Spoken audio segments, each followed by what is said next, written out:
Job, Lesson 4. Job is triumphant.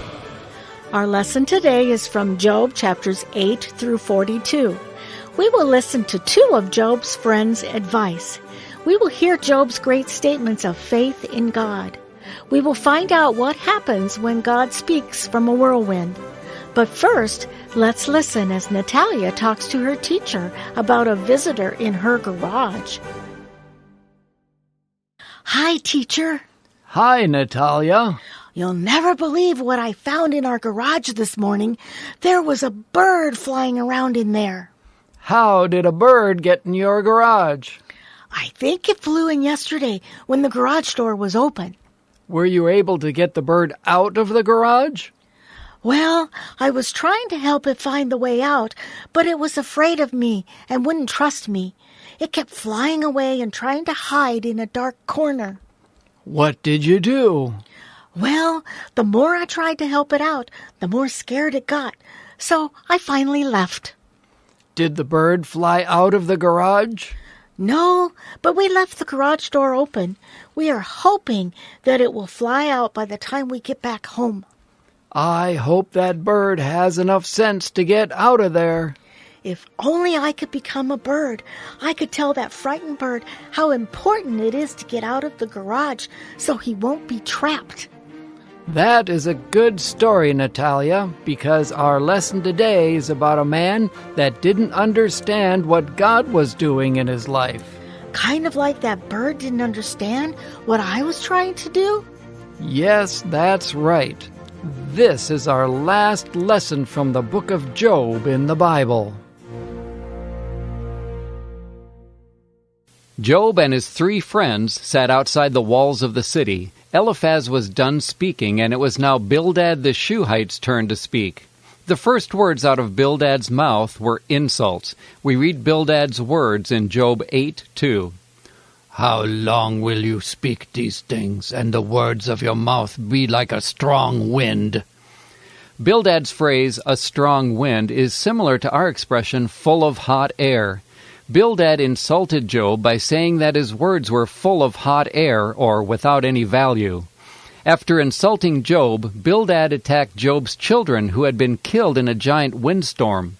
We read Bildad's harsh words in Job 8:4. Your sons have sinned against him. He has cast them away for their transgression. Bildad said that Job's children were such sinners, God cast them away, and that's why they all died. Then Bildad, like Eliphaz, accused Job of being a wicked sinner and said that if Job would change his ways and begin to live a righteous life, God would surely restore Job's life to the way it had been. Bildad was full of bad assumptions. Job was not a wicked person, and neither were his children. Bildad did not understand God, so his advice to Job was just plain wrong. Like Eliphaz, Bildad's words did not help or comfort Job. After Bildad was done speaking, Job replied to what Bildad had said.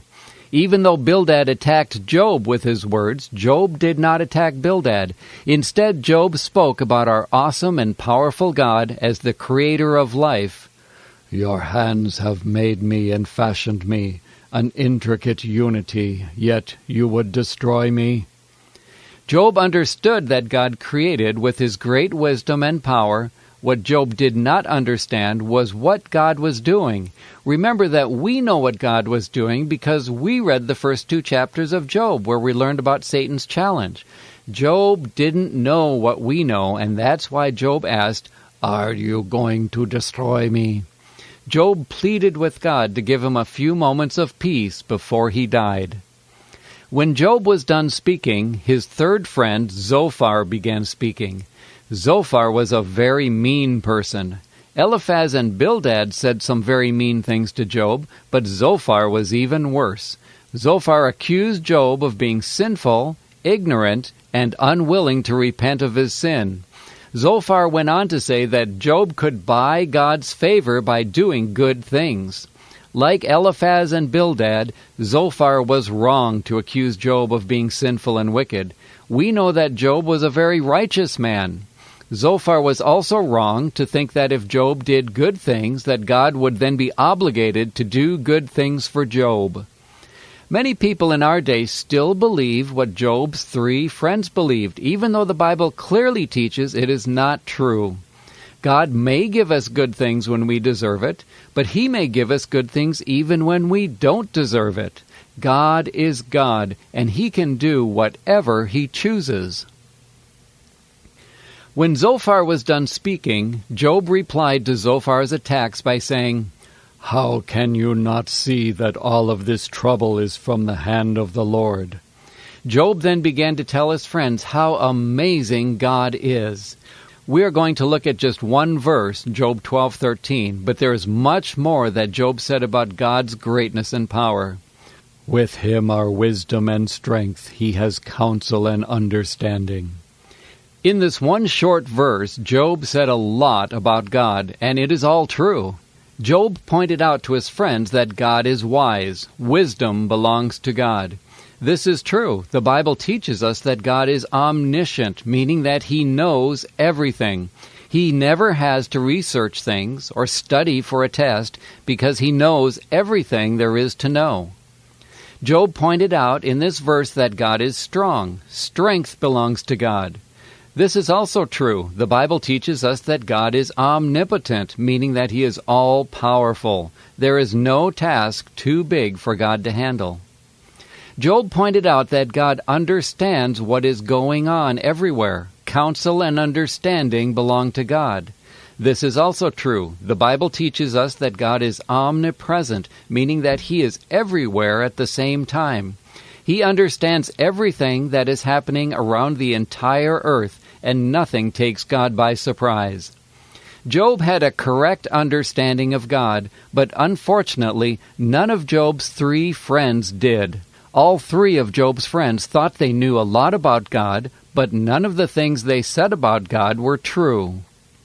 Job must have been very frustrated with his friends, but it was at this point that Job voiced his innermost thoughts and revealed his deep faith in God. This statement from Job is often regarded as one of the greatest statements of faith in the entire Bible. This is what Job said in Job 13:15. "Though He slay me, yet will I trust Him." Job said in essence, even if God kills me, I will still trust Him. Job understood that God could do no wrong. Whatever God does is right, and Job said that he would accept it and continue to trust God. When Job spoke those words, the challenge in heaven between God and Satan was settled. Let's review the challenge that was made in heaven back in Job chapter 2. Satan had said, "Stretch out your hand and take away his health, and he will surely curse you to your face." God then gave Satan permission to take away Job's health, and Satan did just that, giving Job the worst possible health condition he could find without killing him. Now Job was suffering from a horrible, painful disease that caused him to have to leave his home and sit outside the city walls on an ash heap, and Job did not curse God. When Job spoke those powerful words, "Though He slay me, yet will I trust Him," everything up in heaven was settled. The challenge between God and Satan was over. Job's trust in God was unconditional. Satan had lost the challenge. In the remaining chapters of Job, there is much more talking that goes on between Eliphaz, Bildad, Zophar, and Job. Eliphaz, Bildad, and Zophar each take another turn accusing Job of being a wicked man.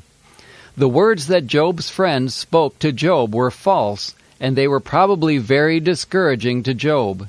Each time they attacked Job, Job responded with words that revealed his great faith in God. We're going to look at 3 great statements that Job made while responding to his friends' attacks. The first statement shows us Job's great faith in God. "For I know that my Redeemer lives, and He shall stand at last on the earth." Job 19:25. The word redeemer is used in connection with property. A redeemer would buy back property that needed to be rescued. Jesus has redeemed those of us who are believers by paying the price for our sin. Jesus rescued us from Satan's grip. Jesus is our Redeemer. We can see Job's great faith in God from his confident words in the power of his Redeemer. The second great statement shows us that Job understood the purpose of the trial that God was putting him through. But he knows the way that I take. When he has tested me, I shall come forth as gold. Job 23:10. Job said that God knows that testing results in making us more like God. That's what Job meant when he said, I will come forth as gold. The third great statement that Job made shows us how much God meant to Job. In our culture, God does not have much value to most people. But listen to what Job says about God's word. I have not departed from the commandment of his lips. I have treasured the words of his mouth more than my necessary food. Job 23:12. How many of us can truthfully say that we would rather read God's word than eat a meal? Job had great love for God and his word. When Job was done speaking, his 3 friends had nothing more to say. However, all of the talking was not done because a 4th man named Elihu had arrived sometime during the discussion. We don't know exactly when Elihu joined the group, but when the others were done speaking, Elihu felt that it was his turn to speak. Elihu was the youngest man in the group, so in honor of the older men, he had waited until the others were done speaking before he opened his mouth. When Elihu spoke, he echoed some of the same accusations that were laid on Job by his 3 friends. When Elihu was finally done speaking, there was nothing more that needed to be said. Job was finished, his 3 friends were finished, and Elihu was finished. All was quiet. Then something happened that had not happened before. Almighty God himself answered Job from out of a whirlwind. Job was now front and center before Almighty God, just as he had wanted. God began to ask Job many questions that Job could not answer. We will look at just one of the questions that God asked Job, which is found in Job 38:22. Have you entered the treasury of snow, or have you seen the treasury of hail? Only God can cause it to snow and hail. Only God knows how snow and hail are stored high up in the sky. Job, of course, could not answer God's questions. When God was finished with his questions, Job replied, Behold, I am vile. What shall I answer you? I lay my hand over my mouth. God did not accuse Job of being a wicked sinner, as Job's 3 friends had done. God was not angry with Job, but God was very angry with Job's friends for not speaking the truth about God. God told Job's 3 friends that they were to offer a burnt offering consisting of 7 bulls and 7 rams. This was a huge offering. This huge offering of 14 animals shows us how angry God was at Job's 3 friends for saying untrue things about Job's family, and about God. After Job's friends had made their offering, Job was to pray for them, and only then would God forgive them. Job had spoken the truth about God, but his 3 friends had not. After Job prayed for his friends, his life began to change. The horrible disease that had overtaken Job's body went away, and good health once again returned. The Lord restored Job's prosperity and blessed Job with twice as much as what he previously had. Job's wife gave birth to 7 sons and 3 very beautiful daughters. Job's daughters were the most beautiful women in the land of Uz. So now Job had 7 sons and 3 daughters in heaven, and 7 sons and 3 daughters on earth, twice what he had before.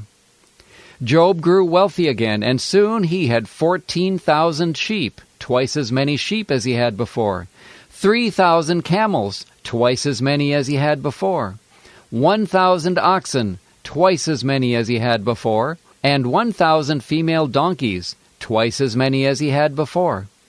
Health and happiness and riches and honor returned once again to Job. So the Lord blessed the last part of Job's life more than the first. Job lived another 140 years and died at a good old age. Even to this day, Job is remembered as a man who would not let any kind of trouble or sorrow turn him away from God. There are so many things we can learn from the book of Job, but I'll be talking about just 3. First, the words that you and I speak have an effect on others, either for good or for evil. Job's friends are good examples of how not to speak to those going through difficult times. Be careful what you say to others and make sure your words are kind. Second, we cannot understand God's ways, but we can trust Him. God loves us and cares about the trials we face, but because He loves us, He allows us to go through times of trial. Trials teach us patience, and they teach us to trust God. Third, Job had hopes and dreams that were all shattered. But after going through all of the horrible things that Job endured, God restored Job's friends and family and finances, and Job kept going. Someday you may go through a very difficult time. Like Job, it may cause you to question God. It may cause you to be very discouraged and depressed. But if Job could keep going after what he suffered, so can you. So can you.